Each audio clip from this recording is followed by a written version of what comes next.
சினிமாக்காரனுக்கு தெரியாத அறிவே கிடையாது. நிறைய பேர் சொல்றாங்க சினிமாக்காரன் அரசியலுக்கு வரக்கூடாதுன்னு.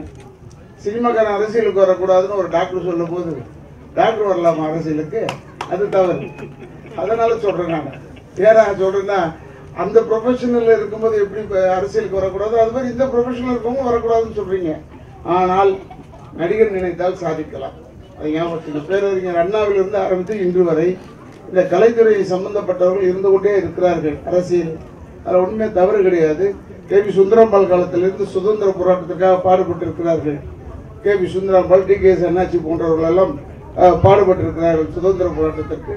அதனால் என்றுமே நடிகர்கள் மனதில் நிற்பவர்கள், மக்களுடைய மனதில் எப்பவுமே நிற்பவர்கள். அதனால அவங்களுக்கு நல்ல மரியாதை கொடுத்திருக்கிறார்கள் இந்த தமிழ்நாட்டு நிறுவனத்தால். ஏன்னா தமிழ்நாட்டு மக்கள் எப்படின்னா டெய்லி பாருங்க சினிமாவில் காமிக்கும் போது ஒரு லக்ஸ் சோப்பை காமிப்பாங்க, ஒரு அம்மா குடிக்கும், ரொம்ப நுரையா வரும். வந்தோடனே என் மேனி பளபளப்பாக இருப்பதற்கு லக்ஸ் அப்படி காமிக்கும்.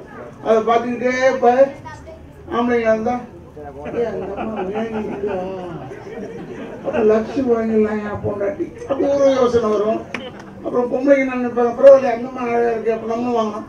இதுதானே விளம்பரம் பண்ணிக்கிட்டே இருக்காங்க, டெய்லி சொல்லிக்கிட்டே இருக்காங்க. ஒரு நாள் விட்டாங்க லக்ஸன்னா நம்ம ஜனங்க உடனே சிந்தால் சோப்பு வாங்கிட்டு போயிடுவான். அதுக்காக சொல்றேன். அதனால நாங்களாம் விளம்பரத்திலேயே இருப்பவர்கள் சொல்லிக்கிட்டே இருக்கணும் எங்களை. அதனாலதான் இதை சொல்கிறேன். சகோதரர் ஜீவா அவர்கள் அவரோட இணைந்து பணியாற்றியது எனக்கு சிறப்பாக இருக்கு. அவர் சொல்லிட்டே இருக்காரு. ராதாரவி சாரோட முதல் தடவை தான் நடிச்சேன், ரொம்ப சிறப்பா இருக்கு, எனக்கு ரொம்ப பெரிய அனுபவம். ஒரு அனுபவம் கிடையாது, கத்திரிக்கை கிடையாது. இப்ப என்னை புக் பண்ணதெல்லாம் எதை வச்சுன்னா நான் படத்துல முந்திலாம் நடிச்சேன், அதை வச்சு இல்லை. எல்லாருமே இந்த இன்டர்நெட்ல நான் பேசுனது வருது பாருங்க யூடியூப்ல, அதை பார்த்து அண்ணா அந்த யூடியூப்ல பேசுன மாதிரியே நீங்க வரணும் படத்துல, அப்படியே நடிங்கன்னு சொல்றாங்க.